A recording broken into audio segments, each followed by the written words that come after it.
ओम नमः शिवाय। शिव महापुराण रुद्र संहिता द्वितीय खंड अध्याय 41। दक्ष के यज्ञ विध्वंस के पश्चात सभी देवताओं का भगवान शिव जी से क्षमा मांगने के लिए कैलाश पर जाना। यहाँ तक का प्रसंग हमने पूर्व अध्याय में अध्ययन किया था।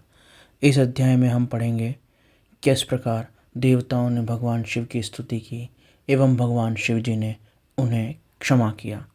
जब देवता कैलाश पर्वत पर भगवान शिव के पास पहुँचे तब देवताओं ने भगवान शिव जी की अत्यंत विनय के साथ स्तुति करते हुए कहा, आप परम उत्कृष्ट परमेश्वर परात्परतर हैं। आप सर्वव्यापी विश्वमूर्ति हैं। आप महेश्वर को नमस्कार है। आप विष्णु कलत्र, विष्णु क्षेत्र, भानु, भैरव, शरणागत वत्सल, त्र्यंबक और विहारणशील हैं।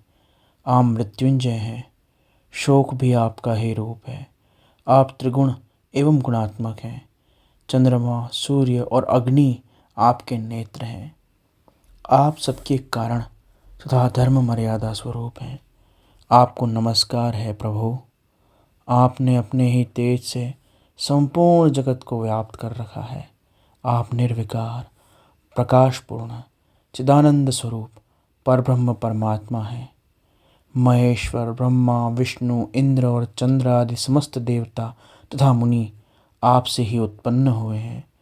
चूँकि आप अपने शरीर को 8 भागों में विभक्त करके रहते हैं और संसार का पोषण करते हैं, इसलिए आप अष्टमूर्ति कहे जाते हैं। आप ही सबके आदि कारण करुणामय ईश्वर हैं। आपके भय से यह वायु चलती है। आपके आदेश से अग्नि जलाने का काम करती है। आपकी सत्ता से सूर्य तपता है और आपके ही आदेश से मृत्यु सब और दौड़ती है। हे दया सिंधु, हे महेशान, हे परमेश्वर, हे भगवान प्रभु शंभो महादेव, प्रसन्न होइए प्रभु। हम नष्ट और अचेत हो रहे हैं, अतः सदा हमारी रक्षा कीजिए नाथ, हमारी रक्षा कीजिए। करुणानिधि शिव शंभो, आपने अब तक नाना प्रकार की आपत्तियों से जिस तरह हमें सदा सुरक्षित रखा है, उस तरह आज भी हमारी रक्षा कीजिए भगवान। नाथ दुर्गेश, आप शीघ्र कृपा करके इस अपूर्ण यज्ञ का और प्रजापति दक्ष का भी उद्धार कीजिए। भक्त को अपनी आंखें मिल जाएं, यजमान दक्ष को प्राण जीवन वापस मिल जाए, पूषा के दांत ठीक हो जाएं और भृगु की दाढ़ी मूछ पहले जैसी हो जाए। हे शंकर, आयुधों और पत्थरों की वर्षा से जिनके अंग भंग हो गए हैं, उन देवताओं आदि पर आप सर्वथा अनुग्रह करें, जिससे उन्हें पूर्णतः आरोग्य लाभ मिले। नाथ, यज्ञ कर्म पूर्ण होने पर जो कुछ शेष रहे वह सब आपका पूरा पूरा भाग हो, उसमें कोई हस्तक्षेप ना करे। रुद्रदेव, आपके भाग से ही यज्ञ पूर्ण हो, अन्यथा न हो। ऐसा कहकर मुझ ब्रह्मा के साथ सभी देवता अपराध क्षमा कराने के लिए हाथ जोड़कर भूमि पर लकड़ी के समान सीधे दंडवत प्रणाम करने लगे।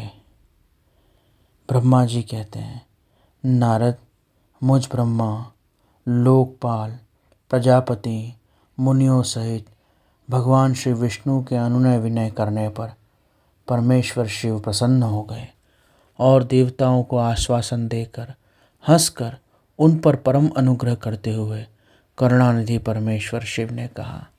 महादेव जी बोले, सूर्यश्रेष्ठ ब्रह्मा और विष्णु, आप दोनों सावधान होकर मेरी बात सुने। मैं सच्ची बात कहता हूँ। तात, आप दोनों की सभी बातों को मैंने सदा माना है। दक्ष के यज्ञ का यह विध्वंस मैंने नहीं किया। दक्ष स्वयं ही दूसरों से द्वेष करता था और दूसरों के प्रति जैसा बर्ताव किया जाएगा वैसा ही कर्म और प्रतिफल अपने लिए भी फलित होगा। अतः ऐसा कर्म कभी नहीं करना चाहिए जो दूसरों को कष्ट देने वाला हो। दक्ष का मस्तक जल गया है, इसलिए इनके सिर को बकरे के सिर से बदल के जोड़ दिया जाएगा। भग देवता को मित्र की आंखों से अपने भाग और यज्ञ भाग को देखने की शक्ति प्राप्त होगी। तात, पूषा नामक देवता जिनके दांत टूट गए हैं वे यजमान के दांतों से भली भांति पीसे हुए यज्ञ अन्न का ग्रहण करें। यह मैंने सच कहा है। मेरा विरोध करने वाले भृगु की दाढ़ी के स्थान में बकरे की दाढ़ी लगा दी जाएगी। शेष सभी देवता जिन्होंने मुझे यज्ञ भाग रूप में यज्ञ की अवशिष्ट वस्तुएं दी हैं, उनके अंग पहले के भांति ठीक हो जाएं। ऊर्ध्वायु आदि यज्ञिकों में जिनकी भुजाएं टूट गई हैं वे अश्विनी कुमार की भुजाओं से, और जिनके हाथ नष्ट हो गए वह पूषा के हाथों से अपना काम चलाएं। यह मैंने आपके प्रेमवश कहा है। इस प्रकार शिव महापुराण रुद्र संहिता द्वितीय खंड में अध्याय 40वां यहाँ संपूर्ण हुआ। शेष अगले अंक में। ओम नमः शिवाय। यहाँ पर कई लोगों का ऐसा प्रश्न रहता है कि मरे हुए व्यक्ति की गर्दन पशु की गर्दन से कैसे जोड़ दी जा सकती है, एवं इस प्रकार का कुतर्क करके अश्रद्धालु, अभक्त, नास्तिक और विधर्मी अन्य धर्म को मानने वाले, अन्य मत को मानने वाले आक्षेप और प्रश्न खड़ा करते हैं। इसके कुछ उत्तर इस प्रकार से बनते हैं। सर्वप्रथम तो यह बात कि अगर आज चिकित्सा विज्ञान कटे हुए धड़ को नहीं जोड़ सकता तो इसका ये अर्थ नहीं है कि गर्दन और सर जोड़े नहीं जा सकते, क्योंकि जब चिकित्सा विज्ञान का विकास नहीं हुआ था तब कटे हुए हाथ और उंगलियां भी नहीं जोड़ी जा सकती थी। पर आज हम कटे हुए हाथ और उंगली, नाक और कान को जोड़ सकते हैं, क्योंकि चिकित्सा विज्ञान ने इतनी उन्नति कर ली है। एक समय था जब हम अंगों का प्रत्यारोपण नहीं कर सकते थे, परंतु आज हृदय, वक्र, यकृत आदि अंगों का प्रत्यारोपण सफलतापूर्वक किया जाता है। तो चिकित्सा विज्ञान के विकसित होने से पूर्व यह बात झूठ नहीं थी कि इनका प्रत्यारोपण एवं अंगों को पुनः लगाना असंभव था, परंतु हमने उतना विकास नहीं किया था। तो अगर शास्त्रों में ऐसा प्रसंग है कि मनुष्य के स्थान पर किसी पशु की गर्दन जोड़ी गई, तो वह असंभव नहीं है। हमारे पास उसके प्रमाण नहीं हैं, हम उस चीज़ को अभी जानते नहीं हैं, इसलिए हमको उस पर विश्वास नहीं है।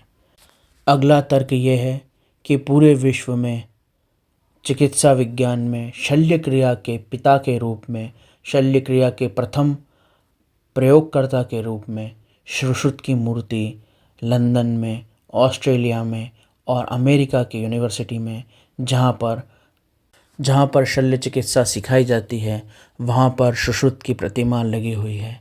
जब भी अध्ययन में पढ़ाया जाता है, विश्व के किसी भी कॉलेज में, किसी भी चिकित्सा महाविद्यालय में जहाँ पर सर्जरी अर्थात शल्य चिकित्सा अध्ययन कराई जाती है, वहाँ पर शल्य चिकित्सा के जनक के रूप में सुश्रुत को ही पढ़ाया जाता है। सुश्रुत संहिता विश्व का वो पहला ग्रंथ है जिसमें मनुष्य के शरीर को काट के और रोगों को ठीक करने के एवं घायल लोगों के अंगों को जोड़ने, टाँके लेने एवं टूटे हुए अंगों को जोड़ने की विधि एवं चिकित्सा और विभिन्न प्रकार की कैंची, चाकू और बारीक यंत्रों का वर्णन, चित्र आदि मिलते हैं। और इन्हीं ग्रंथों का उपयोग करके प्रारंभिक चिकित्साएं की गई हैं। और यह बात विश्व की सभी उच्चतम और श्रेष्ठ चिकित्सा विज्ञान के विश्वविद्यालयों में पढ़ाई जाती है। जहाँ जहाँ पर शल्य चिकित्सा का अध्ययन होता है वहाँ इसे स्पष्ट रूप से अध्ययन करवाया जाता है। यह भी एक स्पष्ट प्रमाण है कि शास्त्रों में कही गई ये बात अवश्यमेव सत्य हो सकती है। हमारे पास प्रमाण न होना, हमारा इस कार्य को करने में असक्षम होना, इस बात का प्रमाण नहीं है कि यह झूठ है अथवा यह काल्पनिक है। हम इसमें असक्षम हैं, हमारे पास साक्ष्य नहीं है, हम इसकी योग्यता नहीं रखते हैं, आज चिकित्सा इतनी उन्नत नहीं हुई है, तो इसको हम झूठ नहीं कह सकते, क्योंकि पूर्व में हो सकता है इस प्रकार की चिकित्सा और इस प्रकार की शल्य क्रियाएँ उपलब्ध रही हों, और इसका प्रमाण स्वयं सुश्रुत द्वारा लिखित सुश्रुत संहिता है। इसके अलावा इसका एक उत्तर और बनता है। कई लोग इस उत्तर से सहमत नहीं होंगे और वो कुतर्क करेंगे कि अगर ऐसी चिकित्सा भारत को आती थी तो भारत को ये चिकित्सा आज क्यों नहीं आती। इस प्रकार का कुतर्क करने वाले, सुश्रुत संहिता के प्रमाण को न मानने वाले और मूर्खतापूर्वक कुतर्क करने वाले लोगों के लिए इस प्रसंग का एक और उत्तर भी आप दे सकते हैं। इस प्रसंग में कही गई बात संकेतात्मक, प्रतीकात्मक अथवा एक प्रकार का दृष्टांत अथवा उपमा या अलंकार के रूप में प्रयोग की गई साहित्यिक कथा भी हो सकती है। दक्ष के अंदर अहंकार बहुत था और दक्ष अपने प्रत्येक काम को अहंकार के वशीभूत होकर करता था। इसी अहंकार में उसने भगवान शिव का विरोध किया था, उनसे घृणा की थी, उनसे द्वेष किया था।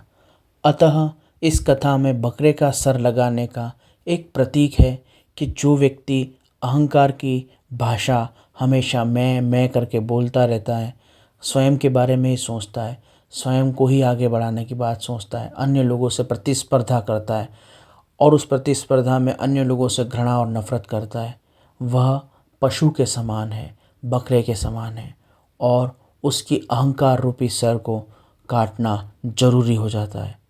इस प्रकार से यह एक प्रतीकात्मक कथा या एक प्रतीकात्मक चिन्ह भी हो सकता है जिसमें बकरे की गर्दन लगाने की घटना का वर्णन किया गया है। आप भले ही इसे साहित्य के उपमा, दृष्टांत या प्रतीकवाद के रूप में देखें अथवा आप इसे सुश्रुत संहिता के प्रमाण को मानकर पूर्व में ऐसी योग्यताएं होने के संभावना के रूप में इसे देखें, लेकिन इसे आप असत्य या काल्पनिक या माइथोलॉजी नहीं कह सकते। यह हमारा इतिहास है और यह सत्य है। इस प्रकार इस अध्याय की यह व्याख्या करना अत्यधिक आवश्यक था। ओम नमः शिवाय।